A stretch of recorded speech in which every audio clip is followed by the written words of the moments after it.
everyone, and welcome to this Breathe webinar. Very excited to see you on this particularly sunny day. I hope it is sunny wherever you are. We are going to be covering the hidden cost of spreadsheet-based HR today. I would love to introduce our wonderful speakers who have joined us. So first off, I would love to welcome Sarah. Sarah, if you would love to introduce yourself, please. Hello, everyone. My name is Sarah. I'm an HR advisor and I work with a consultancy that provides outsourced HR support. So I'm with Camino HR and we're partnered with Breathe, which we use with all of our clients to keep us connected with information.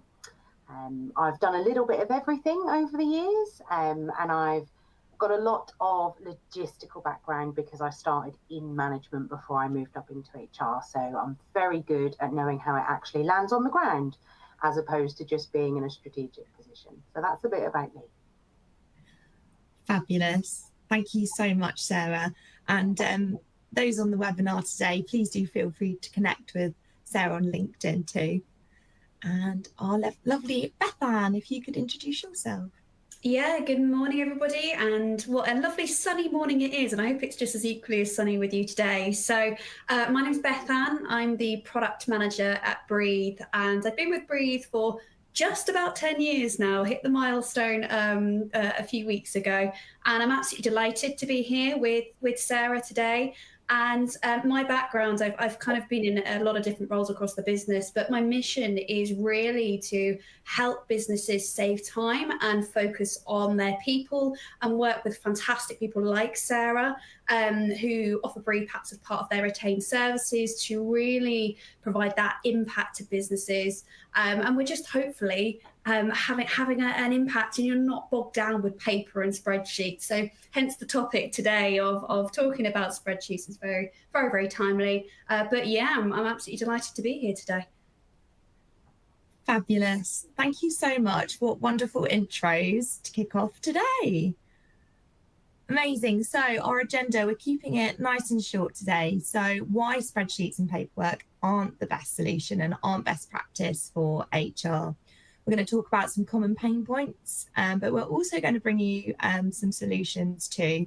And we will wrap up with a Q&A. So very exciting. We love to kick off with a poll. So here we go. Right now for yourselves, what is the biggest time waster for you when it is coming to HR tasks that you're doing? We've come up with a few options, but really I know that there are a lot more you're probably facing. So do feel free to add add to the chat what that could be. But if you could click on what's most appropriate for yourselves, what we can do is just go over those results shortly. So feel free to click away, or alternatively, you can add it to the chat that we've also got. Sarah and Bethan, I'd love to sort of hear your stories of where you've heard of those kind of time wasting, or I wish I could have saved time when I did that. What springs to mind for you both? Do you want to go first, Sarah? Oh, I feel like I could add to that list and probably exhaust the alphabet with time wasting with data. For me, the worst has probably got to be the physical, when you keep paper copies and the amount of time you can spend trying to sort them, organize them, track them, update them. For me, it's the hard copies that are the real bugbear. I'd have to agree with you, Sarah. I've got my filing cabinet with umpteen years of bits of paper, and some of them people have left the business and they've had it for the last 10 years. I know we're going to talk about the risks and get into that for sure, but it is definitely the hard copies, and also millions of different spreadsheets that you might have, one for holiday, one for sickness, one for time tracking, and you end up with all different places, different files and different sources, which can also mean that you've got manual error and things like that. So as you say, the list can be endless, but primary paper. Oh, I definitely feel that. I remember having to fill in my holiday requests with paper, and that getting very messy once upon a time. So too many people on leave. Righty ho. Okay, let's have a look at the results then. Probably no surprises here. Sarah, what do you think? Yeah, manual data entry and spreadsheets and the paperwork, they go right up to the top as well. Tracking employee information across multiple systems, I think that's a really good one as well. Once you realise that you've got a tiny piece of everything in every corner, and it's really hard to get together, especially when you want to report. So it's really interesting on that one, because I think, dare I say the COVID word, but that was sort of the catalyst to people realising, my paper's in the office, I'm going to have to look at some sort of system. And people went out perhaps purchasing lots of different systems thinking, yeah, we need this, we need this, we need this online, because we're not in the office or we're not together in an environment. And I've personally definitely seen the need for sort of more integrations and systems talking to each other. So you've got seamless transfer of data rather than keeping multiple different systems up to date. So that's just a really interesting one there as well, that people might be a little bit further on from the paper, which is great, but now they're in a sticky wicket of having lots of different systems that maybe might do similar things or not talk to each other. Thank you both for sharing. Hopefully that's resonated with everyone today as well. All right, to the main event. Let's kick off. So we're going to talk about the risks and inefficiencies of spreadsheets. Sarah, I would love your take on those common challenges that you're seeing with document storage and accessibility. So I'd love you to kick off the conversation, please. Wow, gosh, we could go over hundreds of hours worth, couldn't we? So I think for businesses, the key thing is you're trying to keep your documents relevant, up to date and accessible. And what happens is we, like you say, Bethan, we set up all these different spreadsheets, and this one's for holiday and this one's for pay and this one's for addresses, or worse, we set up mega spreadsheets which have all of those things in them. And then you find that somebody else needs a piece of that information, you start sharing it, you start giving people more access. Sometimes we have great intentions and we do set up passwords and encrypt things. And then we often come unstuck when we have to share those passwords. They become common knowledge. Or we can't share the passwords and then we can't access the data. So it works both ways in being unhelpful there. I mean, I'm sure you agree, Bethan. I think the biggest issue with manual spreadsheets is everybody loves to call themselves proficient with Excel. Very common. You grew up after 2000 to say, I'm very PC literate, Microsoft is my jam. But I often find that is not true when you come to understand Excel. And I think what I see a lot of is accidents. I've accidentally broken a formula that calculated something. I've accidentally put a wrong formatted number in. I've accidentally deleted something. I've accidentally updated the wrong employee. The list goes on and on. And so I think avoiding that is absolutely key when it comes to accessibility. Yeah, you're totally right there, Sarah, because the classic story that I used to hear was got the filing cabinet and we've got all our contracts of employment, our handbooks in the filing cabinet, and you'd say, "Oh, so where's the key stored?" And it was just in a box by the front door. And it's then, you know, anybody, if they fancied it, could just go pick up the key and go and have a nosy. Whereas the power of labelled. Yes, labelled as well. Yes, yeah. And then it's the power and beauty of systems ensuring that the right people have relevant access to not only document storage, but personal information in general. And the other bit, as you mentioned, is keeping the information up to date. So if you've got lots of people going in, updating this master spreadsheet, it's like, well, who's changed that? Who's done that? And when? Whereas if you've got the right people access to the right information, you can start to manage that and restrict that and know exactly what's happened. So I can totally relate with those stories we're talking to customers in the past, for sure. And the other bit I just got on the slide there, hard to access important information quickly. And obviously, GDPR, when it was introduced, people had the ability to do subject access requests, SAR requests. And I know for a lot of people that was a nightmare, because they would go, oh my goodness, we either don't know where your information is, or it's across so many different places. So it was very, very challenging for the individual to actually have access to their own information, whereas now they've got the right to. So again, systems can give them their visibility to their own information, but also keep their own information up to date as well. So yeah, I can totally relate to a lot of the points you've mentioned there. And I think I'll share an example with you. Sometimes it doesn't always come from a bad place. You get really big problems. I have had an experience where it was actually an HR professional leaving a business.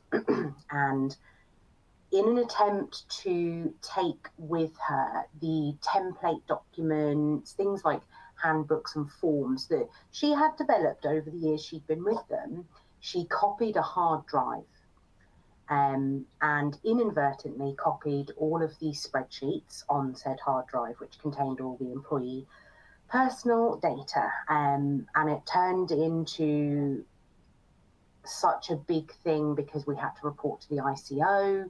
And before you know it, you're in a hole and you've got crime reference numbers going on from what was meant to be such an innocent moment. And it just, I think it opens you up to a huge amount of risk. And it's with small businesses, you know, I can imagine that thought is quite frightening.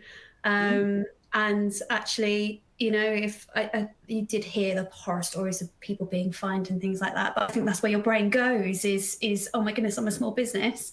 How on earth am I going to afford to deal with this? So it's just mitigating those risks so they can really focus on thriving, they're making their business thrivable business and focusing on their people rather, and then people like yourself able to support with ensuring things like those policies and handbooks are up to date and relevant and not locked away for 10 years and never looked at again.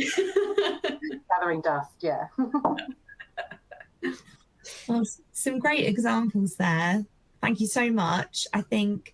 I'm sure you could talk a lot more about it. So if anyone does have any questions, do reach out and connect to Sarah and Bethan afterwards. But we're going to whiz along now to talk a little bit about compliance risks, because this is probably one of the biggest red tape areas. So Sarah, if you're happy to kick off on compliance risks, that would be super. So, compliance we love, don't we? One of the first things I normally do when we meet with a new client is we go over compliance for data and records. And we do all the standard, have you got a privacy notice? And we go through a lovely little checklist. The one that gets everybody is, where do things live? They don't know. Most of the time, there's a hard drive over here and there's a hard drive over there, and some might be on this system and some might be on the other. And what we end up with is we end up in a cycle where we're entirely reactive. We only realise we've got a problem once the problem exists. Like Bethan just said, the harsh reality is that in the worst case scenario, you can get serious fines from the ICO for not treating data properly. What you'll find more commonly is that it makes you very unproductive. It takes you much longer to find information, share information. It's not uncommon now for SMEs to be working with external providers, health and safety, HR, accountants. Really common not to have those in-house anymore and to outsource that. How do you share that information securely? Are we attaching giant spreadsheets full of pay details to send on an email, which human error, you could accidentally send to the wrong person? Then you should be reporting your data breach. You could end up getting fined. And it's such a small and easy mistake to make. That's a really good point, Sarah. It's just innocently attaching it to an email and sending it off and realizing, oops, that's gone to the wrong person. or I've sent data that I'm not supposed to. And the other angle as well is the right to be forgotten, obviously deleting data that you're no longer supposed to have. So correct me if I'm wrong, I think it's 6 years from HMRC. Is that's still the case? Where they say payroll data. Wildly, depending on what the document is, as to how long you should retain it. And that I found what was it? A business once told me they were audited and they didn't realise that a bit of paper had just slipped behind the filing cabinet.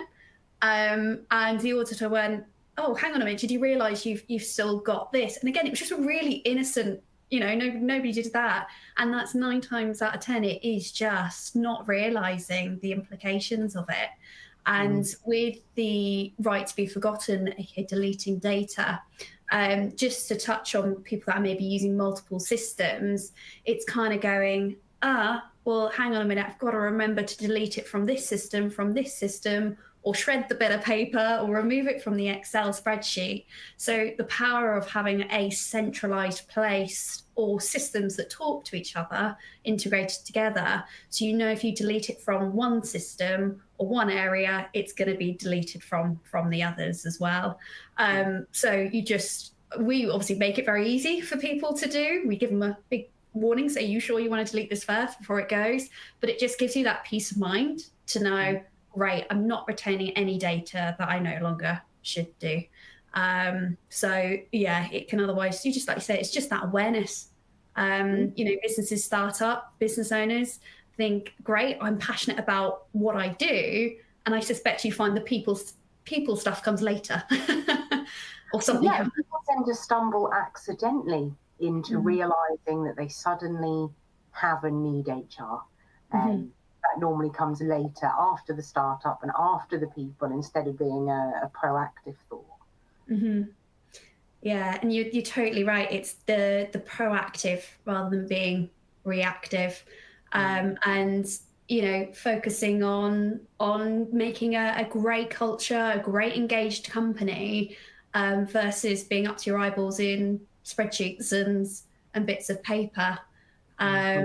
So it's so common from businesses that I've talked to and spoke to over the years, but it's definitely surprising the number of people that are still on paper and spreadsheets. You've got a proportion of people now that are starting to navigate over to systems.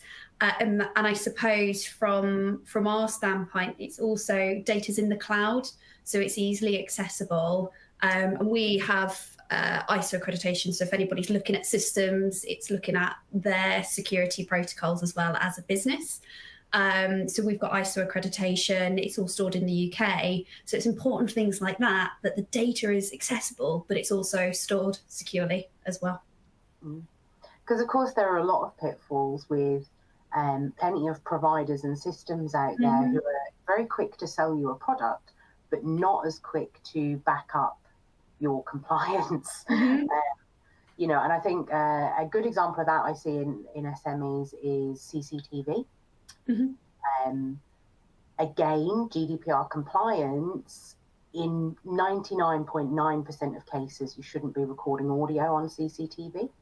It's very rare for it to be reasonable for you to record audio. But your Ring systems that you get to put into your new business that automatically record audio don't warn you about that. And I find that when you look at systems for storing employee data, you get the same thing. Is we'll give you all of these systems, but without that backup that they also comply with what you need to comply with. So I didn't even know that with the CCTV. So yeah, wow. It's a really easy hole to fall in, to go, well, that fits the bill of what I need, and you put it in, you don't realise the compliance risk. Yeah. Thank you for sharing both. Some really interesting insights there. And just a reminder to our lovely audience today, if you do have any questions that you're thinking of as Sarah and Bethan are chatting through today, please do feel free to add them into the Q&A box. Right, up next, lack of people insights. I think this is another biggie. If you could please share. Do you want to start, Bethan? Yeah, go for it, Sarah. Well, people insight is everything. So because we're external to a company, how do we know anything about what's going on with your employees? And how do managers within a company know what's going on with other employees? The people insight element is that it's all in one place that you can see. You know, you're presented with a dashboard where you get literal notifications to let you know that things are being missed, things aren't done, things need to be done. And that's not what you get when you're using a spreadsheet. And if you think about the chain of people that put information into a spreadsheet to get your end product, let's say it's annual leave. It's a great example because everybody has to deal with it. Your annual leave spreadsheet gets updated after an annual leave request has been approved. So the request's been made. Maybe they're still on paper, like you say, Bethan. Mm-hmm. There's a piece of paper floating around, normally a torn in half piece of A4, isn't it? One for you, one for me. Mm-hmm. That floats around. It goes from person to person. In theory, it could take so long for it to reach the person who does that manual input that the holiday could be happening. The piece of paper gets lost, the holiday never makes it onto the spreadsheet, the employee still takes it, and you end up in a position where it's not accurate. One person in that chain of people falls behind, and then your spreadsheet's worth nothing. So I think it's really important when you think about storing things on spreadsheets, you think about the chain that happens for the data to make it there. And then one of my other favourite examples is the emergency contacts, which we've got on the slide there. When you have managers on the ground who don't have much input into your HR files, once upon a time they gave you a new starter form, you took it from there, and then the next thing they deal with is holiday. If there's an accident at work or they can't get hold of an employee, they've been missing and they should be somewhere, and they need next of kin details, you often don't need those details until you're in that emergency situation. And then you spend too much time trying to work out where they live. Where are they? Who's got them? How do I get them? So with a system in place, you've logged in, you've looked at that person, you've got their next of kin details in your hand, which I think is just invaluable. You're totally right. It's that immediate access to data. And a story I remember, it was somebody who was sort of more in a payroll role. However, she basically said to me, I won't use her exact words because I'll keep it PC, but she said, obviously they run their payroll monthly at the end of the month, and she said I would get post-it notes, I'll use the word post-it notes, with updates and changes to information, such as changing bank details, change their address, or somebody said a salary increase, whatever it might be. And she said I'd run my payroll, I'd get all these changes through and on bits of paper or wherever it might be, and the time it would take me to then run it all again. And then she said, oh, looking at a system where people could either update the information themselves, I was notified and I could just rerun the payroll. And because they have a stressful life as well, dealing with payroll, I take my hat off to them. So again, they did end up in a position where somebody was paid incorrectly and also to the incorrect bank details. So now they've gone, okay, we've got something in place where we're ensuring that either the person or whoever is responsible for salaries can keep it up to date, and she can just run her payroll, happy days. So yeah, that was I remember that conversation very vividly. And I think if you flip it and you look at the opposite, so you not thinking about sort of company efficiency or you running by your own processes, if you flip it and you're an employee, how do the company learn about you? So it's really common, not for the line managers to notice through this data, but for me to notice through the data and say, I've noticed this employee's a couple of unpaid leaves, a bit of emergency leave there, some last minute holiday.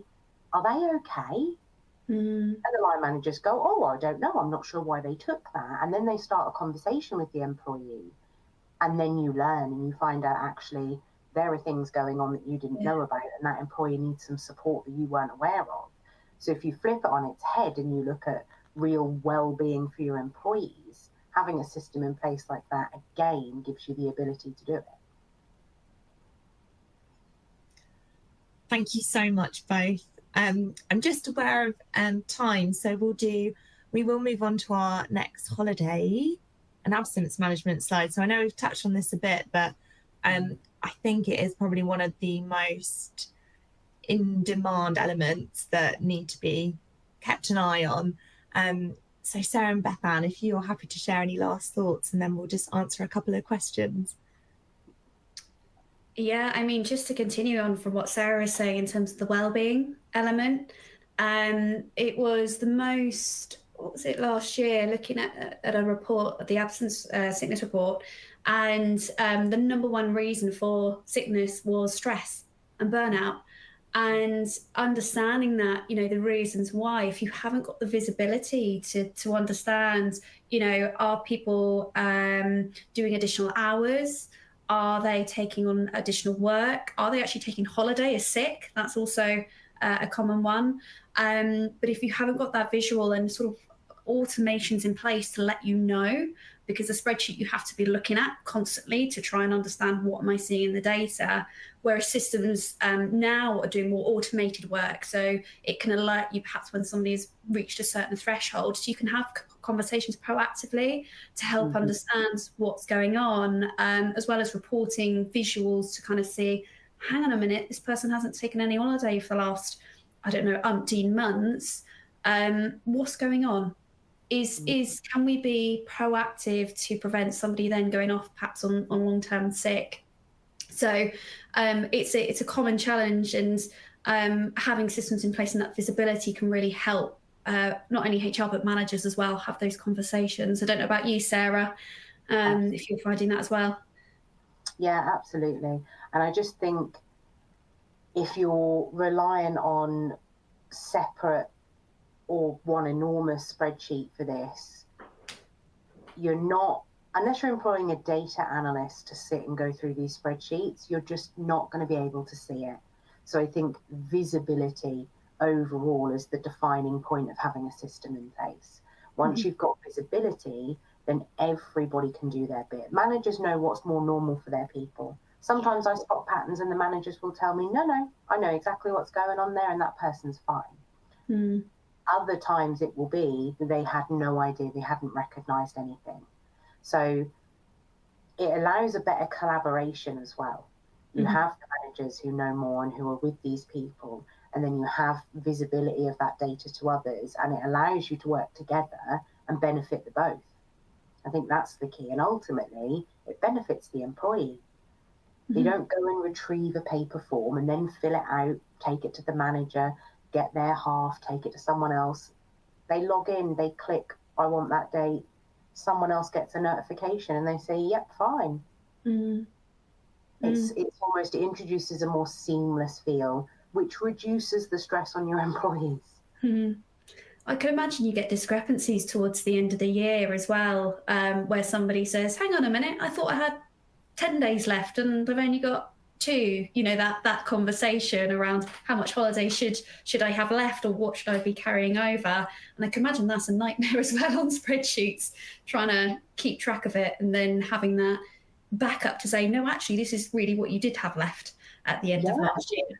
The other thing about spreadsheets is once you have them in place for things like pay and for leave, don't you tend to have 2023 and then a new one next year and then a new one the year after?